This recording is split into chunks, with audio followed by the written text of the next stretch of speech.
नमस्कार साथियों, जय हिंद। आप सभी को कैरियर क्लासेज लर्न के यूट्यूब चैनल में स्वागत है।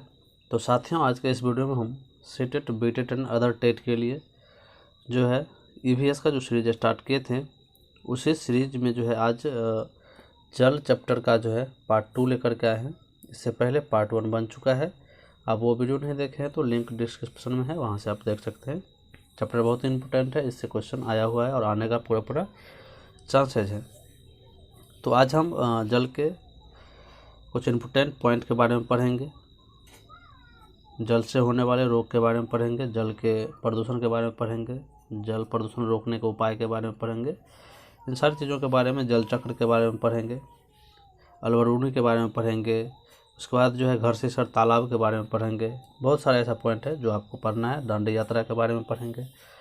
तो अगर चैनल पर नए हैं तो चैनल को सब्सक्राइब कर लें और बेल आइकन को दबा दें। ये हाथ से बनाया हुआ आपके लिए नोट है और एनसीईआरटी का पूरा इसमें निचोड़ है, ठीक है। सभी एक भी पॉइंट आपको नहीं छूटेगा। इसको पढ़ लेने के बाद आपको ईवीएस में और भी कुछ पढ़ने की ज़रूरत नहीं पड़ेगी, ठीक है। सारा चीज़ इसमें इंक्लूड है। तो चलिए आज का सेशन स्टार्ट करते हैं।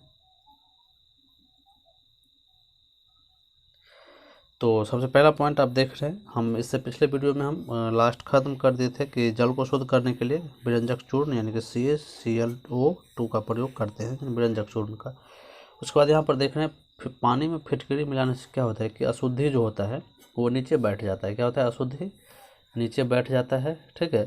और फिटकरी मिलाने से क्या हो जाता है? पानी शुद्ध करने के लिए फिटकरी काम आता है। इससे क्या होता है? जल जो में जो है अशुद्धि जो भी होता है वो जो है नीचे बैठ जाता है, या पानी को शुद्ध करने के लिए फिटकरी का प्रयोग करते हैं। आगे भी फिटकरी के बारे में हम पढ़ेंगे, ठीक है। गंदे पानी में कॉलीफॉर्म बैक्टीरिया पाया जाता है। क्या होता है? गंदे पानी में कॉलीफॉर्म बैक्टीरिया पाया जाता है, ठीक है। और जल प्रदूषण क्या होता है? ये जल प्रदूषण में ही आता है ये सब चीज़, ठीक है। जल प्रदूषण आपको अलग से नहीं पढ़ना है। जल प्रदूषण मतलब वो होता है कि जब जल में कोई अवांछित, यानी क्या अवांछित, ठीक है, या फिर हानिकारक पदार्थ जब जल में मिल जाता है, वो जल में मिल जाता है तो वही क्या कहलाता है? जल प्रदूषण कहलाता है, ठीक है। जब जल में अवांछित पदार्थ या फिर हानिकारक पदार्थ, जब हानिकारक तत्व मिल जाता है तो इससे क्या होता है? जल का जो है गुणवत्ता क्या होता है? गुणात्मकता क्या होता है? घट जाता है, ठीक है। इससे जल क्या होता है? प्रदूषित हो जाता है, ये पीने योग्य नहीं रहता है, ठीक है। इसको समझिए। और जल प्रदूषण के लिए जो है बहुत सारे कारक क्या है उत्तरदायी है, जैसे घरेलू अपशिष्ट, जैसे मल मूत्र, ये सब चीज़ जो है क्या करता है? जल को प्रदूषित करता है। और साथ में कपड़े धोने के बाद जो झाग उत्पन्न होता है वो भी पानी को अशुद्ध करता है। खेतों में रासायनिक उर्वरक जो मिलाते हैं, इससे भी क्या होता है? पानी दूषित होता है, ठीक है। खरपतवार नाशी जो कीटनाशक दवा होता है, उससे भी पानी क्या होता है? दूषित होता है, ठीक है। समझ गए। इसीलिए जो है आगे हम जल को शुद्ध करने का जो उपाय है उसको भी पढ़ेंगे। जैसे नदी तालाबों में जो पानी प्रदूषित हो जाता है उसको BOD, BD, ये सब बहुत सारा उपाय है जल को शुद्ध करने का, वो आगे हम पढ़ेंगे। तो जल प्रदूषण समझ गए। जल प्रदूषण क्या है? जब जल में कोई भी अवांछनीय या फिर हानिकारक पदार्थ मिल जाता है तो उससे क्या होता है? जल जो है प्रदूषित हो जाता है, ठीक है। समझ गए।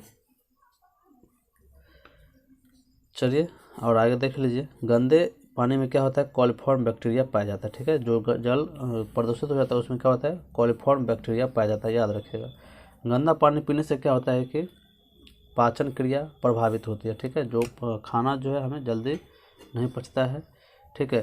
पेचिस होता है, यानी इसमें और भी लिख दीजिएगा, पेचिस, गंदा पानी पीने से पेचिस होता है। फिर डायरिया होता है। यहाँ पर देखो डायरिया यही दस्त उल्टी सब जो होता है, पेट दर्द आदि समस्याएं आती है, पेचिस होता है, ठीक है।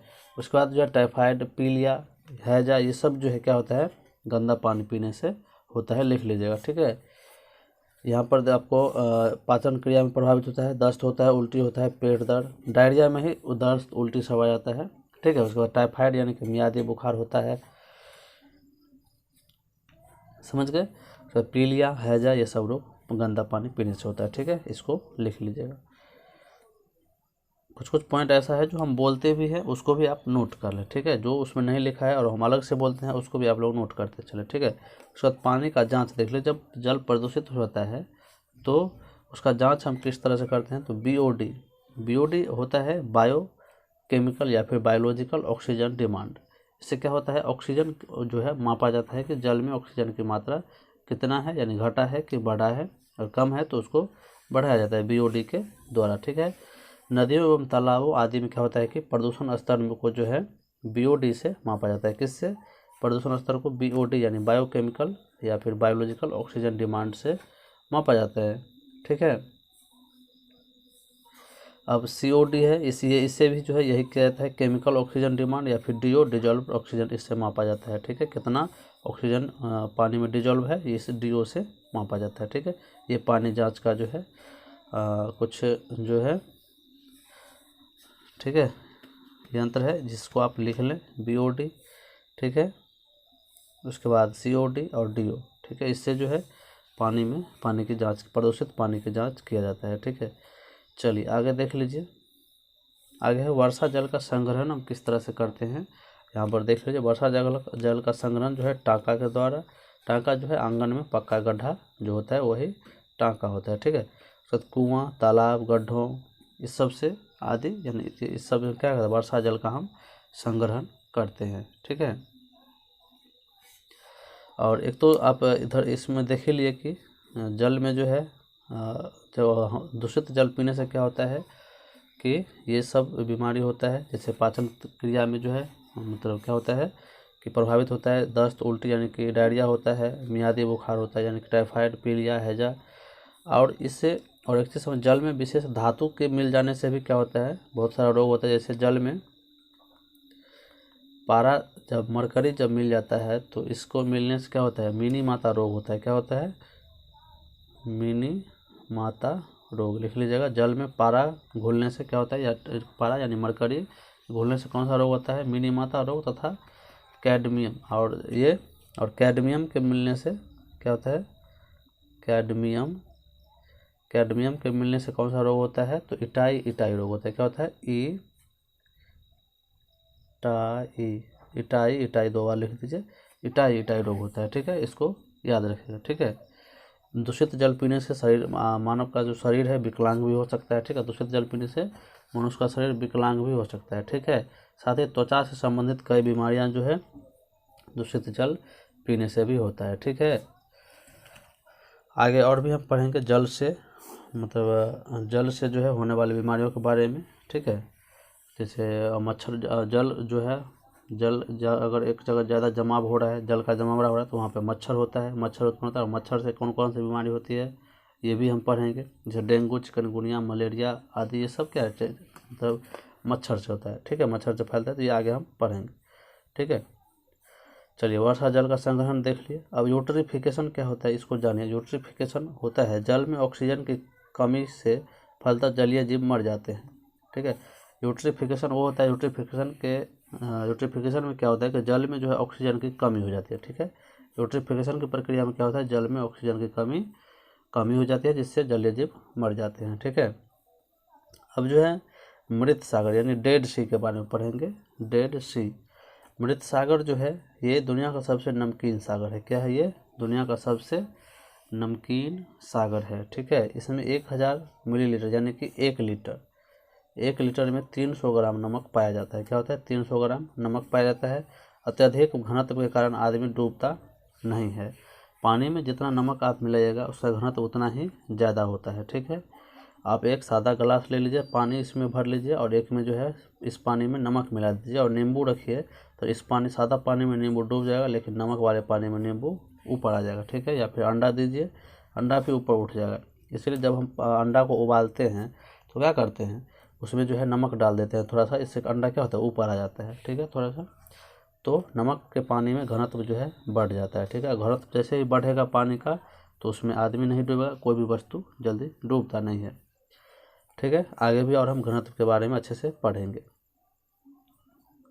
अब देख लीजिए यहाँ पर, यदि किसी का घनत्व, यदि वस्तु का घनत्व जल के घनत्व से कम हो तो वह तैरता है। ठीक है। यदि वस्तु का घनत्व जल के घनत्व से कम हो तो वह तैरता है। ठीक है। याद रखिएगा। जैसे अभी नींबू और बताए नींबू के बारे में कि नमक देने से जल का घनत्व क्या होता है, बढ़ जाता है। वहाँ पर जो है कोई भी वस्तु नींबू दीजिए उसका घनत्व क्या होता है, कम होता है। इसलिए पानी के घनत्व से जब ही जैसे ही कम होगा वो उसमें तैरने लगेगा। ठीक है। चलिए अब अलबरूनी के बारे में पढ़ते हैं। अलबरूनी देख लीजिए, एक यात्री थे, ठीक है। अलबरूनी जो है उज्बेकिस्तान से भारत आए थे, ये एक यात्री थे, ठीक है। अलबरूनी नामक यात्री उज्बेकिस्तान से भारत आए थे। पूछा गया है एग्जाम में। अलबरूनी ने लिखा है कि तालाब के चबूतरे बड़े बड़े पत्थरों को लोहे के कुंडों और सरियों से जोड़कर बनाए जाते थे। जो तालाब होता था, तालाब के चारों तरफ क्या होता था, जो है चबूतरे बड़े बड़े पत्थरों के लोहे के कुंडों और सरियों से जोड़कर बनाए जाते थे। चबूतरे बनाए जाते थे, जैसे आदमी इस पर से इस पर आए, इस पर से इस पर आए और फिर यहाँ से जल ले, ठीक है। घरसेसर तालाब के बारे में ज़्यादातर बातें किए हैं। इसी तरह से तालाब था, इस तरह से बना हुआ था। आदमी इस पर से इस पर, इस पर से इस पर, इस पर से इस पर जाया करता था, ठीक है। पानी लेता था बीच में, ठीक है। आगे देख लीजिए। इनसे तालाबों में भीड़ को परेशानी नहीं होती थी। इससे क्या होता था, तालाबों में भीड़ को परेशानी नहीं होती थी, क्योंकि उतरने और चढ़ने के रास्ते अलग अलग होते थे। ये अलबरूनी का कथन है, ठीक है। 1973 में अलबरूनी के 1000वें जन्म दिवस पर भारत सरकार ने डाक टिकट जारी किया था, ठीक है। याद रखिएगा, 1000वें जन्मदिन पर भारत ने 1973 में जो है डाक टिकट जारी किया था, ठीक है। अलबरूनी की पुस्तक का नाम, जिसमें उन्होंने भारत के तालाबों के बारे में चर्चा किए हैं, जिस पुस्तक का नाम है अलबरूनी पुस्तक तहकीक हिंद और किताबुल हिंद है, इसी में उन्होंने चर्चा की है भारत की यात्रा की, ठीक है।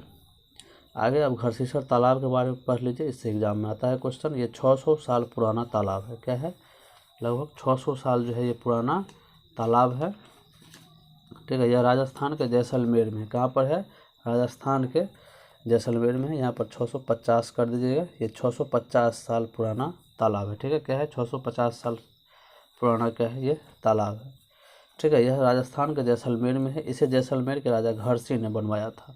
किसने बनवाया था, जैसलमेर के राजा घरसी ने बनवाया था, ठीक है। याद रखिएगा, ये 650 साल पुराना तालाब है। घरसीसर तालाब के चारों तरफ पक्के घाट, सजे हुए बरामदा, कमरा, बड़े बड़े हॉल, स्कूल बनाए गए थे, ठीक है। जो आपको देखे थे, उज्बेकिस्तान से यात्री आए थे अलबरूनी, उन्होंने घरसीसर तालाब के बारे में भी बात किए थे, ठीक है। तो घरसीसर तालाब के चारों तरफ क्या थे, पक्के घाट थे, यानी कि सीमेंटेड था। सजे हुए बरामदा, कमरा, बड़े बड़े हॉल, स्कूल बनाए गए थे, ठीक है। यह कई मीलों तक फैला हुआ था, ठीक है। इसमें 9 तालाब एवं एक दूसरे से जुड़े हुए थे। 9 तालाब क्या थे, एक दूसरे से जुड़े हुए थे। 1 मील बराबर क्या होता है, 1.609 किलोमीटर, यानी कि 1600 मीटर होता है, ठीक है। यानी कि 1600 मीटर समझिए, 1600 में 1.609 किलोमीटर, ठीक है। 1 किलोमीटर और 600 मीटर, ठीक है। 1600 मीटर, इसका मतलब हुआ 1 मील बराबर, ठीक है। आर्मी के दौर में 1600 मीटर की दौड़ होती है, यानी 1 मील की, ठीक है। चलिए आगे देख लीजिए। राजस्थान के लोग वर्षा के पानी इकट्ठा करने के लिए तालाब और जौहर बनवाए थे। वे कुआं और बावड़िया का प्रयोग करते थे, ठीक है। राजस्थान के लोग पानी इकट्ठा करने के लिए करते थे, तालाब जौहर बनवाते थे, कुआं और बावड़िया भी प्रयोग में करते थे, क्योंकि वहाँ पे बारिश बहुत कम होता है। राजस्थान का जैसलमेर जिला है, जहाँ पे क्या होता है, पानी वर्ष में 1 से 2 बार ही होता है, और कभी कभी होता भी नहीं है बारिश, ठीक है। अहमदाबाद से 18 किलोमीटर दूर अडालज की बावड़ी है। क्या है, अहमदाबाद से 18 किलोमीटर दूर अडालज की बावड़ी है। बावड़ी क्या होता है, जिसमें पानी इकट्ठा किया जाता है, पानी पीने के प्रयोग में लाया जाता है, ठीक है। गोलकोंडा किला काकतीय राजवंश ने बनवाया था। क्या था, गोलकोंडा का किला जो है ये काकतीय राजवंश ने बनवाया था, याद रखिए। अब आगे देख लीजिए, कुएं सूखने की वजह क्या है। तो कुएं सूखने की वजह मोटर लगाकर पानी निकालना, ठीक है। तालाब का न होना, जिसमें पानी इकट्ठा होता है। क्या है, कुएं सूखने की वजह क्या है, मोटर लगाकर पानी निकालना। तालाब का न होना, जिसमें पानी इकट्ठा होता था, यानी होता है। पेड़ या ज़मीन को सीमेंट से पक्का कर देना, जैसे यहाँ पे पेड़ है और इसके चारों बगल क्या होता है कि सीमेंट से पक्का कर देना। इससे क्या होता है, पानी की जो है लेयर जो है क्या होता है, कम होता है, और जैसे लेयर कम होगा तो कुआं का पानी सूखेगा, चापाकल का पानी सूखेगा, ठीक है। बोरवेल या समरसेबल से पानी निकालना, बोरवेल समरसेबल से पानी निकालने से भी क्या होता है, ज़्यादा ये इसमें लगभग 200 से लेकर के 1200 फीट तक जो है धंसा जाता है। इससे क्या होता है, पानी का जो है स्तर ज़्यादा कम होता है, ठीक है। कुएं में फिर या फिर नल में जो चापाकल होता है उसमें भी पानी का स्तर कम हो जाता है, बोरवेल समरसेबल से पानी निकालने, ठीक है। देख लिए कुएं सूखने का वजह क्या है। अब देख लीजिए, नदी पर बांध बनाने से हानियाँ क्या होता है, ये एग्जाम में आता है, इसलिए हम इसमें दिए हैं। ठीक है, आया हुआ भी है। नदी पर बांध बनाने से हानियाँ क्या होता है, गांव के लोग विस्थापित हो जाते हैं, यानी कि वहाँ से उसको हटना पड़ता है, दूसरे जगह जाना पड़ता है। आर्थिक समस्या, यानी कि रुपया पैसा का दिक्कत होता है, एक जगह से दूसरे जाने पर खर्चा आता है, फिर वहाँ पे घर बनाइए, वहाँ पे ज़मीन लीजिए, बहुत सारी परेशानी होती है। ठीक है, पर्यावरण का समस्या आता है। पर्यावरण समस्या मतलब वन जीवन जो वन जो वहाँ से कटाई होता है बड़े स्तर पर, तो पर्यावरण का समस्या आएगा। ठीक है, वन्य जीवन का नाश होता है, जो जानवर रहते हैं वहाँ पर, जो भी पशु पक्षी जो रहते हैं उसका भी क्या होता है, नाश होता है, विनाश होता है। ठीक है, ये सब हानियाँ बांध बनाने से होते हैं, यानी डैम बनाने से। इसका कहने का मतलब डैम। ठीक है, डैम बनाने में क्या होता है, बड़ा बड़ा बांध बनाना पड़ता है। ठीक है,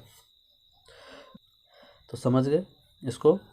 चलिए अब आगे देखते हैं बांध बनाने के लाभ क्या हैं, इसको देखिए। बांध बनाने से या डैम बनाने से क्या होता है कि बिजली का उत्पादन बड़े स्तर पर होता है। क्या होता है, बिजली का उत्पादन होता है। और पानी जब इसमें पानी इकट्ठा रहता है तो इससे क्या होता है, बाढ़ पर नियंत्रण पाया जाता है। क्या होता है कि बाढ़ पर जो है नियंत्रण पाया जाता है, और जो है नहर निकाला जाता है, इससे क्या होता है, नहर भी निकाला जाता है। ठीक है, ये चीज़ें याद रखिएगा। ठीक है, और जो है डैम के बारे में भी हम आगे 3-4 डैम के बारे में भी आगे हम आपको पढ़ाएंगे। ठीक है, चलिए लाभ और हानि देख लिए आप।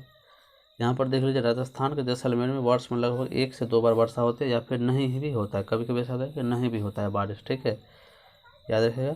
पुराने ज़माने में कई जगह बावड़ियाँ बनाई गई, क्योंकि लोगों का मानना था कि प्यासे को पानी पिलाना बहुत ही अच्छा काम होता है। क्या होता है, प्यासों को पानी पिलाना बहुत ही अच्छा काम है। ज़्यादातर राजस्थान में बावड़िया, प्याव, ये सब होता था। ठीक है, चलिए आगे देख लीजिए।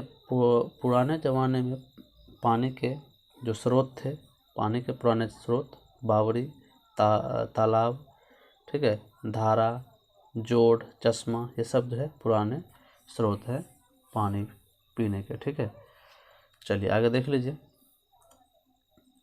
उत्तराखंड में जो है, उत्तराखंड में शादी के बाद नई दुल्हन जो है क्या होता है कि दुल्हन झरने तथा तालाब या फिर कुआं पर जाकर सिर को जो है झुकाती है, जो एक रिवाज है वहाँ का। जो उत्तराखंड में नई दुल्हन होती है, जो शादी के बाद आती है नई दुल्हन, वो दुल्हन जो है झरने के पास या फिर तालाब के पास, और कुआं भी लिख लीजिएगा, कुआं पर जाकर क्या करती है, सिर झुकाती है, जो उनका एक रिवाज है और उनका एक स्लोगन है या नारा है कि पानी से जुड़ी है जिंदगी। क्या है, पानी से जुड़ी है जिंदगी, लिख लीजिएगा। ठीक है, इनका नारा है, नारा क्या है, पानी से जुड़ी है जिंदगी। ठीक है, अब देख लीजिए, यहाँ पर है शहर व नदियों के नाम। शहर जो है, कौन सा शहर किस नदी के किनारे है, इसको हम अगले वीडियो में पढ़ेंगे। घनत्व के बारे में अगले वीडियो में पढ़ेंगे, कुछ डैम के बारे में पढ़ेंगे।